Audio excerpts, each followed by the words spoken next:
Hello and welcome to Westergoss, Enemy's weekly Game of Thrones discussion show. I'm Dan Stubbs. I'm Charlotte Gunn. And we just watched the 5th episode of Season 7, which was called Eastwatch. Eastwatch, yeah. What did you make of it? It was a little bit boring. It was more like Game of Yawns, wasn't it? Oh, very good. I've been really enjoying this season, probably more than I've enjoyed any in a while. But yeah, it was a little bit of a boring one. But also, you couldn't have had anywhere near as much excitement as last week. Yeah, so last week's was pretty kind of like, it was full on. It was a short, sharp episode, and this one is more about kind of putting the pieces back in place. I think maybe the theme this week was kind of unlikely unions. And so we kind of ended up at the end with this posse of people who were like, wait a minute, didn't you kill my brother? The worst kind of school reunion. Yeah, but so after kind of the explosive bit of last week's episode, this was kind of putting things back for the next. I feel like it's going to ramp up to a big one next. It's typically Game of Thrones, the penultimate episode in a series, in a season, is the massive one, isn't it? Yeah. I don't know how that'll work this time because there's only 7 episodes in this season, but we shall see. But so we're going to talk about the big moments first. Yeah. So it started off with more of a hint of cruel Queen Daenerys. So she was kind of surveying the aftermath of last week. Which was pretty brutal. It was pretty brutal. There weren't that many soldiers left on that field, but she still made them bend the knee, which is her thing, isn't it? Oh, God, you have that every week. Would you bend the knee? Daenerys. She's got a new phrase. She just keeps going on about it. But yeah, there were actually more soldiers than I thought. At the end of last week, it just looked like total obliteration of everything. But you sort of saw Tyrion stumbling around, looking really sad, like, oh, Jesus, what the hell's happened here? I'm feeling a little bit guilty and like maybe he's made the wrong choice, perhaps. Or not the wrong choice because he's clearly on the right side, but well, they were Lannisters as well, so he's probably thinking, oh, there's like Dave from the grocer's shop. Exactly. But yeah, then Daenerys, cruel, but I kind of thought, well, she's given him a choice. Yeah, it was very sort of. It was very like what they call a Hobson's choice thing, isn't it? So there was not that many soldiers. There was more than you thought, but then there were 2 fewer by the end of it because poor old Dickon, who, after essentially existing only to be the butt of jokes about the fact that he's got Dick in his name, then died alongside his dad, didn't he? Dickon and Randall Tarly. Admirably, you think? Well, because, you know, he wasn't going to get got, and then he was like, hang on, me too. It is complicated, though, because they are just going, like, they're doing this on behalf of Cersei, who isn't really, she's hardly worth sort of putting your neck on the line for. Well, quite. And also, I think perhaps I was the only person to miss this, but did you know that Dickon was Zam's brother? Because I totally missed until later on, You didn't, I mean, the clue's in the name because they're both called Tarly. They are, yeah. But we need Larry here. And let's be honest, Randall proved himself a little bit of a xenophobic dick when he was going on about foreign invaders and armies of savages. It all got a bit in the sun, didn't it? But he doesn't exist anymore. He's gone. The next big moment was, I think, Cersei getting her swagger back. Yes. So, I mean, tell us. So there was Cersei was this episode was mostly just sort of she was back in calculating, sitting on a chair, talking to Jamie mode. Well, she's all like, ka-ching, I've got all the money, so she thinks she can do everything. She had this kind of info blast, didn't she, of what's been happening recently. Yeah. But when I say got her swagger back, I think it's because she sort of proved that she still got her tentacles out there. She knew that Tyrion had come to King's Landing. She knew that he'd met with Jamie. She crucially said this thing about strategy where she started saying, I've got to start thinking like Dad, which is kind of, he was, as well as being a total dick, quite a good strategist. And then what was the massive bombshell that she drops as well? Well, that she's pregnant again with Jamie's baby, or supposedly Jamie's baby. Mother of the year, Cersei Lannister. Yeah. Let's just start over again. It didn't work out so well the first time. But people in the forums are speculating whether, 1, maybe it's a lie and she's not pregnant, or 2, maybe she's going to have a dwarf baby. Right. Can we say that in the world of Game of Thrones? Why would that be? Well, just because, it runs in the family, and it would be, such a kind of She's so poetic justice. Yeah, for her to be so quite. mean She's on so Tyrion. mean to Tyrion, isn't she? But yeah, who knows? He's just got to take her word for it, I suppose, because there's no kind of clear blue pregnancy kits down the chemist in King's Landing, I would imagine. No, probably not. No. Another big moment. Jon taming the dragon. It's not a euphemism. Yeah. He literally tamed that dragon. I thought it was interesting that why did he think that dragon would be all right with him touching its face? Well, I mean, it had his new base out on top of it at the time, and she wasn't going to let anything happen. True, yeah. But yeah, I mean, it's a risky move. It's a risky move. Yeah, all it would need to do is sort of snap its teeth a bit. Like if someone had a really vicious dog, really vicious, even if they were holding it, you probably wouldn't go, "Are you all right?" definitely and wouldn't. like touch its mouth, would you? No. Probably run up a tree or something like that. Yeah. But he did massage the dragon's face. The dragon seemed to like him. Daenerys had a look in her eye when this happened. There was a bit, well, if my dragon, when people say, well, if my dog likes you, you must be all right. It was that kind of thing, wasn't it? Yeah. So, people are still thinking they're going to get together. Yeah. We'll be thinking this for a long time, I think.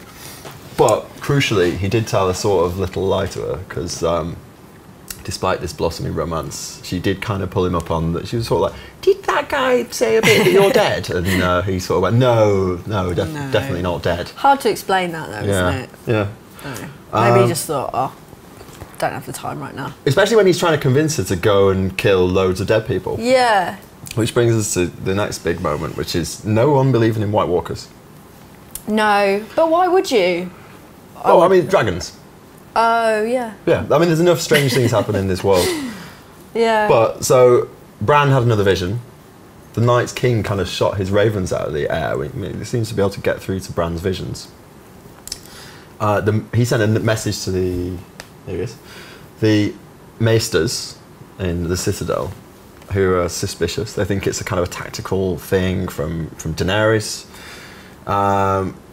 And so a plan has been hatched, hasn't it? Which is this sort of, it seems to be bring me a White Walker in a cage. Yeah, strange plan. So the only way to prove it is to get one and take it to Cersei. Yeah. Here, look, see, look. Yeah. I wasn't lying. So this sort of odd band of people have gone off into the snowy winter to catch a White Walker. Just one. Yeah, just the one, because he famously just stood knocking around on the road. Yeah, right. Even though every vision shows about 10,000 of them on the march. I mean, it's an odd one, isn't it? Like, well, they're going to... Right, it's just like... It feels like a couple of times in this season, you expect there's going to be some brilliant plot twist, and it's like, oh, well, we've got a way of killing the dragons, and it turned out to just be this sort of big catapult shooting a giant pencil at it. Yeah. And then how are we going to kill all the White Walkers? Oh, there's just this mine of all this stuff that just kills them. Yeah. And then, but this in particular, sort of bringing back one White Walker. I don't know, but anyway, it's very Walking Dead. There's sort of lots of moments in The Walking Dead where people have sort of caught them with it on the leash around the neck, and they're just sort of like wandering them about. I wonder if it'll be like that. Maybe. And the biggest thing, probably, hello Gendry. Oh yeah. Did you remember He's Gendry? looking quite trim, I think. Looking a bit nicer. Okay. Personal So do you remember thoughts. Gendry? I do remember Gendry. I won't pretend that you didn't have to remind me of the entire backstory earlier. Yeah. But yeah, so he was last seen in his little rowboat. Yeah. Put in it by Davos, I think. Davos, yes, I had forgotten that bit slightly, but of course the bastard son of Robert Baratheon, the true heir to the throne. Possibly, but he is a bastard. Yeah. Who knows? Yeah, right. The theory is technically he could have gone in ahead of Cersei. Yes. Because Cersei was married to Robert when he died. Yes. But there is actually a male heir. In theory. And certainly ahead of Joffrey, etc., who weren't actually his children. Yes, they were Jaime's children. They were Jaime's like the possibly invented new one. Yeah. But, so Davos found him in King's Landing, hiding in plain sight, working as a blacksmith. And he just sort of really quickly convinced him to come off to see Daenerys with him. Yeah, he said he'd been waiting. Yeah, it was quite a good scene because he equipped himself with a sort of big hammer to fight with, which is good. You know, it makes a bit of a change. And then he instantly used it to kill the actor Kevin Eldon, didn't he, and someone else. Yeah. Who were two sort of dim-witted, sort of comedy dim-wit guards. I think Game of Thrones do that quite well. Yeah, comedy dimwits. Yeah. But the question is, why did Davos want to do this? So Davos, in theory, is with Daenerys and with Jon. Why would he put this sort of spanner in the works? Is the question really? Do you think lacking confidence in Daenerys? This is one thought. Other thoughts? It might be, because apparently Gendry, as well as being a Baratheon bastard, is excellent at blacksmithery. Yeah. And can make Valyrian steel. If you remember, in the mists of time, he made two Valyrian steel swords out of one, which was I can't remember, maybe it was Ned Stark's. God, Dan, your memory's better than mine. My Googling is good. And so the theory is they need Valyrian steel swords because they kill White Walkers alongside Dragonglass. So maybe he's got him for his smithing skills. Doesn't it do something else as well? Yeah. A Valyrian. Yeah. Yeah, I'm sure there was something. Wasn't there something important last week? Probably, yeah. Okay. And the final big bit was tension up north, right? So Sansa, what do you make of her at the moment? Well, Sansa, I think, is enjoying power a little bit. She's pretending. Arya's back, obviously. Arya's very different these days. Yeah. She's all about... She's gone into a moody teen phase that will never end. Yeah. Heads rolling. So she's, pretending she's holding fort for Jon and keeping everyone happy, and supposedly everyone's a bit pissed off that he's been away so long, and she's like, no, he'll come back. But Arya sort of sees through it and thinks, really, you're kind of trying to keep them happy because if he doesn't come back, you'll need them all on side. A lot of people don't come back as well. Yeah. But then there was this weird scene, wasn't there, where, because they'd been ordered to collect all those sort of Raven scrolls. Littlefinger was sort of panicking about one of them. Yeah. He got it back off someone. And we got a glimpse of it. And what it was a note that Sansa had written to Robb Stark. Remember him? I do, yeah. From pre-Red Wedding days. It'd be bad if I forgot him, wouldn't it? King of the North. And they were saying that Robert Baratheon was dead, and that their dad, had conspired against Joffrey and asking Robb to swear fealty to the Lannisters. So, if you remember, Sansa wrote this note under coercion. Yeah.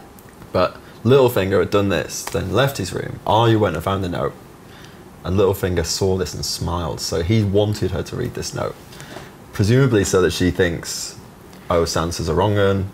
She's always looking out for herself. Yeah. When actually you would hope that she would have the intelligence to realise that it was written under coercion. It was quite a long time ago. Well, I think she would realise that because it was all my love, Joffrey, my beloved Joffrey, and Arya knows enough about Sansa and Joffrey's relationship, surely, to to know that she wouldn't really have been calling him that. Yeah. But yeah, who knows? Arya definitely thinks she's got one over on Littlefinger by finding it. Yeah. So we'll see. A lot changes in the world of Game of Thrones, but one thing remains constant, and it's Littlefinger as a git. Yes, he is. He's a great git. Who's your hero of the week? The hero of the week. Let's have a look. Here is the hero of the week. As far as I'm concerned, it's Jorah Mormont. Oh, he's done well. He has done well. So after his miraculous recovery, thanks to Sam, he's the most love-struck man in Westeros. I thought it was interesting, that reunion, though, because I always thought it was very one-sided. But Khaleesi seemed, dead happy to see him. She was, yeah. It sort of temporarily snapped her out of staring into Jon Snow's eyes. Yeah. But so he came back to Daenerys to serve her, and then instantly took himself off somewhere. He's just a good-hearted man with a big old crush. So he is the hero of the week, I think. Yeah, he's. And on the flip side of that, let's have a look at our loser of the week. Controversially, I think it's Tyrion. What do you think? Yeah, I would agree, actually. Apart from maybe Dickon. Oh, right, yeah. But yeah, Tyrion, he's a bit all over the place. He's sort of all poor me again, isn't he, going on. He sort of doesn't really know what's become of the Lannisters or the land that he's sort of invested loads of time in, and the people he's invested loads of time in. And I think he's he's having a bit of a wobble. So he was questioning his new allegiances, definitely. He went to see Jaime, he got to see him, and Jaime was, he's understandably a bit pissed off because Tyrion did shoot his dad in the heart with a crossbow. Yeah. So he started his old, like, I didn't ask to be born sort of stuff, didn't he? And then Jaime just shot him down. So, like you would get a bit bored of it after, how old's Tyrion? And clever, for a long time. Clever old Tyrion, thinking he was just kind of going to go into King's Landing unnoticed. Cersei knew he was there the whole time. So there we are, Tyrion, loser of the week. Now, you'll notice, regular viewers here, that Larry, our three-eyed raven, is not here. We're going to give it a go though. He's sleeping under a tree somewhere, isn't he? Yeah. With the biggest theories of the week. Do you want to tackle this one? What everyone's talking about. I'm going to give it a go. Right. So we've heard all along about Jon Snow being the one true heir, but no, I'm failing already. But Daenerys is she thinks she's the heir. She thinks she's the heir because she's a true Targaryen, and even if this stuff that Jon Snow knew about himself, that he is her nephew, was true. He doesn't know this. No, sorry, doesn't know about himself. Oh God, you help me out, Dad.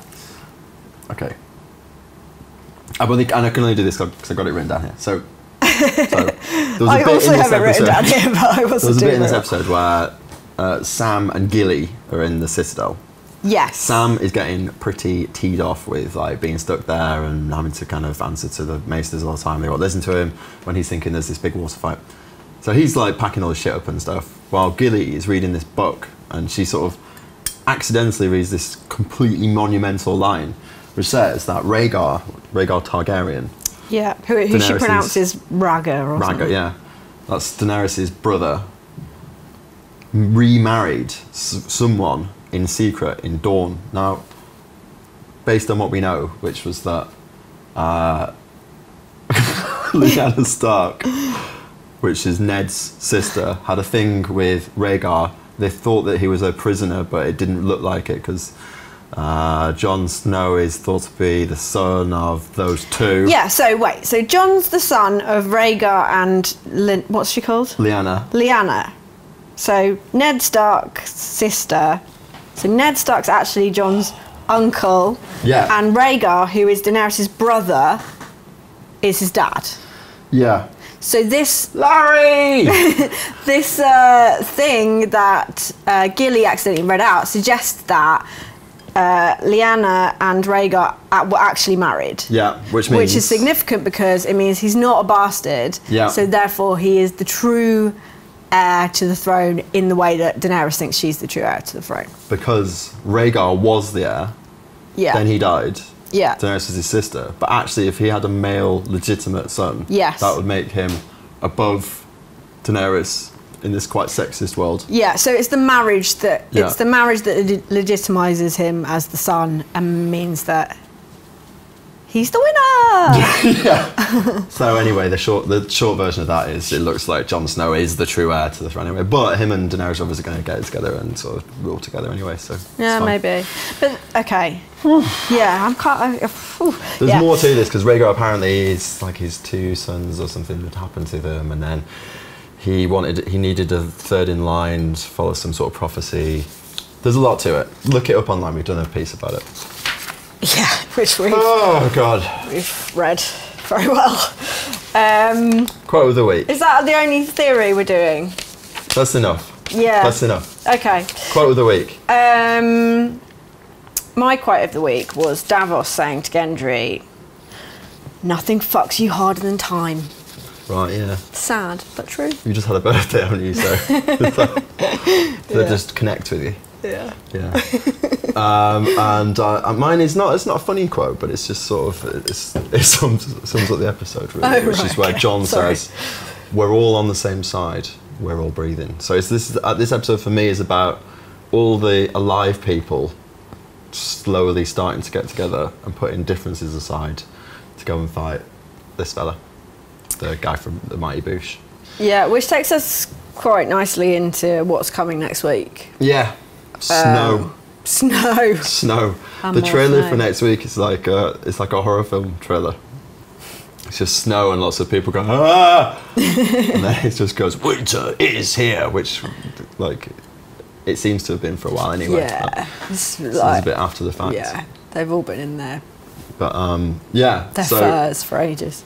So really next week we're expecting, well, they're on the hunt for their, like, sort of weekend at Bernie's trophy walker guy. Yeah. Yeah.